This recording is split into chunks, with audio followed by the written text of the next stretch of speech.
aja ada ibu-ibu di Ibu-ibu kampus. itu kayak gimana ini? Biasa Baju biasa. Baju biasa. Sini tasnya saya bawain. Ya, makan harus dihabisin. Kalau enggak nanti nasinya nangis. Iya. Ya.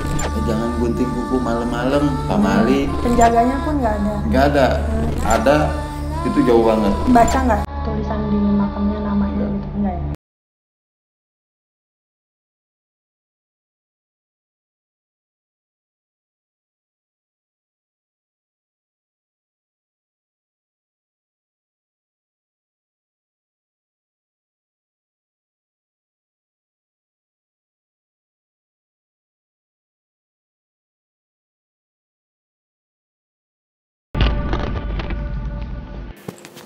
Halo teman-teman semua, kembali lagi di Buku Hitam. Nah, kali ini saya berdua sama Om Adi nih. Halo. Iya, jadi udah berapa lama ya Om kita nggak upload video di Buku Hitam? Setengah tahun. Nah, ya hampir setengah tahun. Soalnya gimana ya? Soalnya masing-masing kita kan juga Ya, ada kesibukan sendiri Ya, gitu. Terus udah gitu juga suasana juga masih pandemi gini gitu kan, jadi agak susah lah kita kemana-mana jadi agak takut. Nah, setelah hampir setengah tahun kita mau upload lagi, mau lanjut lagi untuk menghibur teman-teman semua. Jadi kayak apa ya, kayak season 2 gitu kali ya, Buku Hitam season 2. Terus di sini sih kita nanti maunya masih tetap ada penelusuran gitu ya, konten-kontennya penelusuran. Terus kayak gini kita juga mau ada kayak cerita-cerita pengalaman horor, pribadi. Ya, pengalaman seram kayak gitu. Terus selain itu apalagi satu lagi, oh iya, yang animasi, kita mau bikin konten animasi horor gitu. Mudah-mudahan bisa jalan. Iya, jadi buat teman-teman semua support terus channel Buku Hitam. Terus apalagi ya Om ya yang kita omongin? Banyak sih kalau mungkin kayak ini kali Om, yang kayak pamali gitu, pamali. Iya, soalnya kan nanti kan yang animasi kita nih itu nanti pengen menceritakan tentang pamali gitu. Tapi fiksi sih, cerita fiksi, cuma temanya ya tentang pamali gitu kan. Banyak tuh dari dulu orang tua zaman dulu lah. Mitos ya. Iya. Kayak mitos tapi jadi tradisi gitu. Iya, pamali. Coba pamali apa yang Om Adi Pak yang langsung gitu teringat? Kalau buat saya sih mendengar kata pamali. Kata pamali itu ini dari orang tua saya. Jadi kayak begini contohnya nih. Jangan gunting kuku malam-malam, pamali. Nanti kenapa? Ya nanti ada ini ya, nggak usah disebutin lah. Nanti ada ini, ada itu, terus kayak kita, jangan duduk atau kan satu aja Om. Oh iya, satu iya. aja. Oh iya. Gantian. Iya. Pokoknya jangan gunting kuku malam-malam. Jangan gitu gunting kuku malam-malam, nanti begini. Oh iya, jadi kan kayak kita tuh ke bawah gitu. Kalau mau gunting kuku malam jadi ingat lagi masa kecil dulu. Apa iya, apa enggak gitu. Tapi sekarang mah daripada nggak betah gitu nyangkut gitu kan, udah gunting aja. Tapi kalau logikanya buat saya mah gini, jangan gunting kuku malam-malam, takut nanti kepotong kulitnya. Gelap. Nah, itulah. Iya. Kalau saya yang paling inget tuh makan harus dihabisin. Kalau enggak nanti nasinya nangis. Itu sering banget tuh pokoknya. Banyak sih ya, yang kata pamali itu di ininya, di kehidupan ininya banyak gitu kan. Banyak banget. Sama yang jangan siul malam-malam. Itu tandanya manggil ini sesuatu. Sosok. Ya. Kayak gitu. Tapi sebenarnya di balik itu banyak pelajaran-pelajaran sih, maksudnya bukan disangkut pautin ke hal-hal mistis, tapi untuk kehidupan juga gitu. Jadi mungkin untuk orang-orang zaman dulu ampuhnya kayak gitu. Kayak gitu. Kalau sekarang mungkin lebih ke hati-hati kali ya. Itu contohnya tadi makan nasi dihabisin nanti nasinya nangis. Mungkin ininya sih maksudnya sayang kalau disisain gitu kan, ini kan dimasak gitu kan. Gitu. Terus yang apa, maghrib jangan keluar. Nanti diculik kalau wewe gitu. Ya sebetulnya kalau masalah waktu, nah ini sedikit aja nih. Kalau masalah waktu maghrib jangan pergi atau jangan kemana-mana, udah di rumah aja gitu kan. Jadi kayak maghrib itu semacam kayak siloka ya. Jadi kayak apa itu? Siloka itu kayak pertanda gitu, tanda peralihan waktu. Maghrib ke Isya itu kan sebetulnya kalau kita telisik nih, itu waktu-waktunya makhluk-makhluk itu kan lagi pas keluar. Dan peralihan maghrib ke Isya itu energi mereka itu lagi mulai membesar gitu, lagi gede-gedenya lah. Itu makanya ada istilah jangan kemana-mana. Pernah ada pengalaman nggak Om? Kayak buat cerita-cerita yang kayak gitu. Kalau pengalaman kayak gitu pernah sih. Apa tuh? Pernah. Jadi waktu masih kuliah ya, itu masih zamannya kuliah dulu. Jadi kebetulan kampus saya itu kan. Berapa tahun lalu tuh? Lupa ya. Jadi pulang kuliah, selesai kuliah itu jam 4. Di daerah Selatan, Jakarta Selatan. Jakarta Selatan. Nah, jadi itu kampus saya dulu memang kampus bangunan lama. Bangunan lama terus dibangun lagi gitu kan. Jadi bagus lah gitu. Nah, kita masuk lagi selang beberapa bulan setelah dibangun, kita kuliah lagi di situ. Itu satu hari saya pulang kuliah itu kurang lebih jam 4, selesai kuliah jam 4. Dan tumben saat itu tuh nggak kayak biasanya gitu loh. Yang namanya kampus itu kok tiba-tiba sepi gitu kan. Bukan sepi yang sepi banget, nggak, pokoknya beda lah gitu kan. Awalnya saya juga nggak begitu nggak begitu peduli lah. Tapi emang sepi gitu kan. Udah setelah ngobrol di kelas sama temen-temen nih, kita ada berlima. Saya bilang, saya duluan ya mau ke depan. Nah, saya keluar kelas, jalan, kebetulan kelas itu kan di lantai 2. Nah, mau menuju ke bawah, ke tangga bawah, itu jadi di lorong untuk ke toilet. Saya ngelewatin situ, tiba-tiba di situ saya ngelihat ibu-ibu. Tapi saya nggak yang ini siapa sih? Ibu-ibu ada di kampus gitu ya.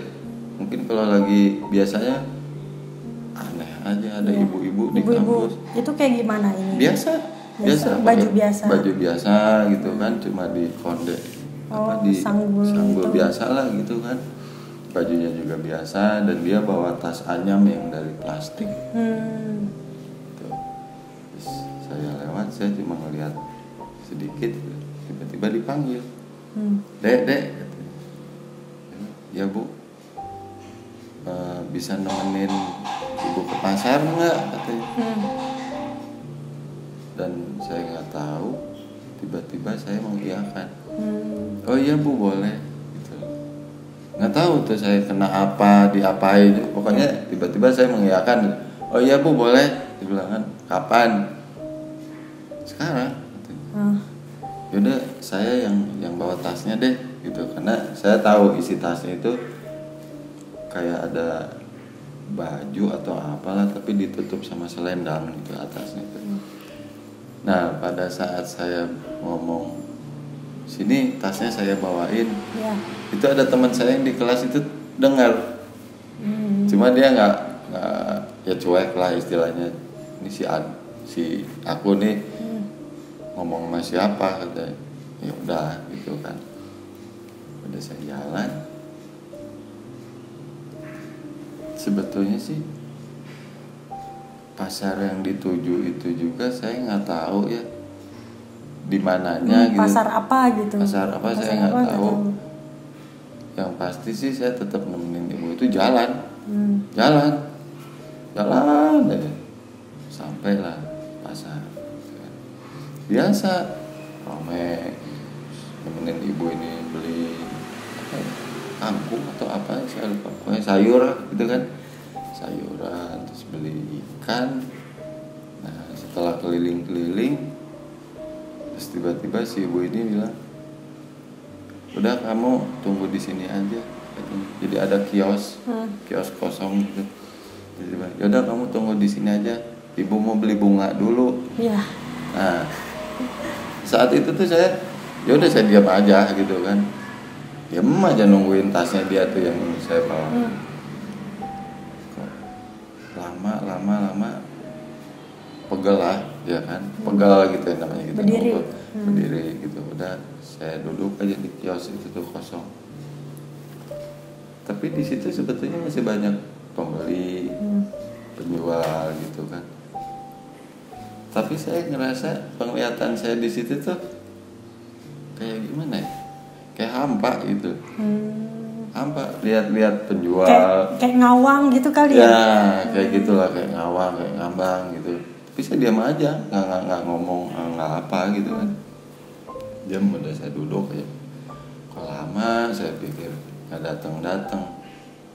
Nah, tiba-tiba itu saya kagetnya pas saya itu melek, buka mata.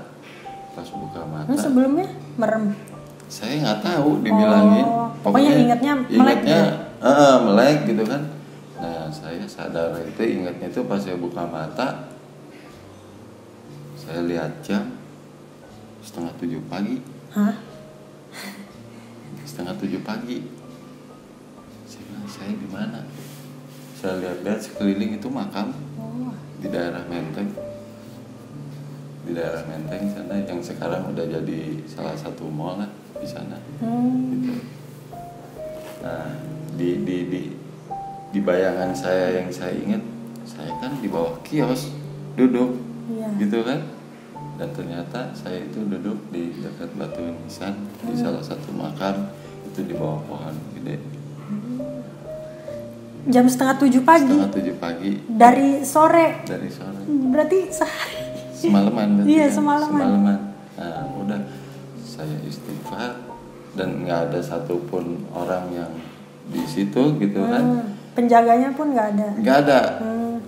Ada itu jauh banget. Ada yang lewat tapi jauh gitu kan. Gede ya, makamnya gede. Gede. Udah saya bilang astagfirullahaladzim, ini saya di mana? Saya bilang kan. Udah saya nggak mau banyak mikir gitu, saya pulang. Kebetulan waktu itu kan saya tinggal sama Om. Sama Om, saya pulang ke rumah Om. Ditanya, semalam kemana? Jadi ternyata Om ini telepon saudara yang lain. Nyariin. Oh, aku nih nginep di situ nggak? Katanya. Nggak ada. Telepon lagi ke yang lain. Nginep di situ nggak? Nggak ada. Katanya gitu.